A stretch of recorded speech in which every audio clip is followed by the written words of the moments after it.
The United States military announcing that retaliatory strikes against Iran are now complete. The multiple rounds of strikes on Iranian targets, including air defense and radar sites, coming just hours after an Iranian drone took down a U.S. Army Apache helicopter carrying 2 U.S. service members.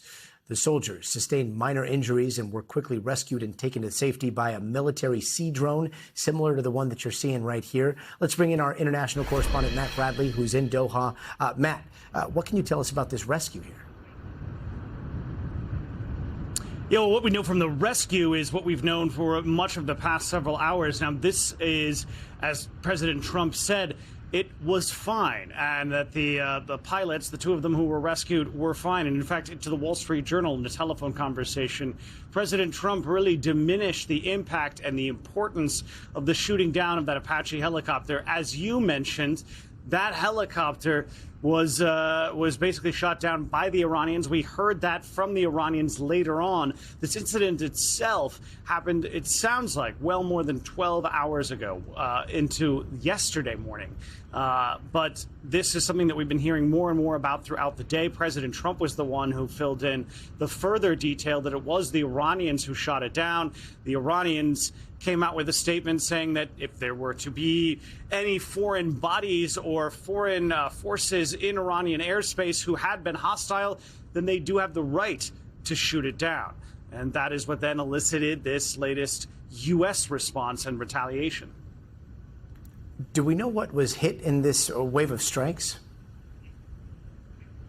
Yes. So what we've heard from Iranian state television was that we're looking at basically some well-worn grooves in the retaliation that we've already been seeing, really a well-established pattern of tit for tat.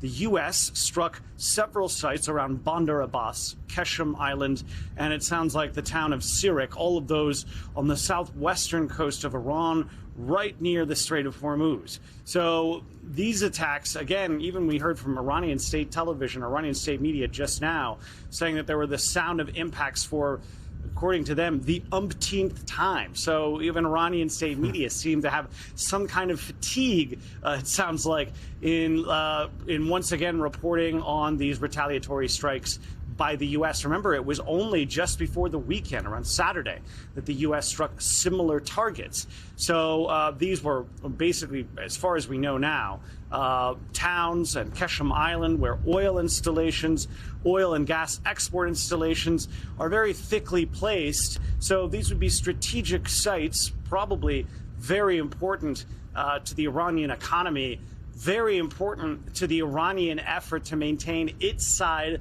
of the blockade of the Strait of Hormuz. But again, at this early hour, we don't have any detailed information on exactly what was struck. Only the kind of the neighborhood that was struck. And again, that area around the southwest coast of Iran that normally hosts either a lot of Iranian efforts to try to block up the Strait of Hormuz or to export oil and gas. So a chopper shot down, waves of strikes. What does that do to peace talks right now? Well, I can tell you what it does to countries like Doha, where I am right now. This is a country that is allied with the United States. It had been in Iranian crosshairs in the past. It hasn't really been the site of any attacks in just the past couple of months. In fact, it's been well more than 2 months since Iran had fired missiles or any projectiles like drones at the Gulf. Normally, we've heard over the past couple of weeks, Iran has retaliated against American retaliation against 2 different Gulf states, Kuwait and Bahrain. And now, at this early hour, we've only really heard some initial reports that there were explosions over Bahrain, not over Kuwait. So this is going to be a really yet another bracing and troubling development for the Gulf countries, American allies who rely on stability to maintain their reputation as good places to do business. As you can see, countries like this, like Qatar, do very, very well, as you can see from the skyline, from being islands of stability in the Middle East. And over the past couple of months, ever since the U.S. and Israel started firing at Iran, we've seen that reputation shaken. And it's one of the reasons why a lot of these Gulf states have really become even more deeply suspicious of their neighbor across the Strait of Hormuz, Iran. Now, again, we don't know exactly whether or not that we've seen the end of Iran's retaliation for the U.S. retaliation for shooting down that helicopter, but this has happened several times before. So it's pretty clear, given what we've heard, and given the fact that CENTCOM, when they initially launched these attacks against Iran, again in retaliation for shooting down that helicopter, they used a word like proportional.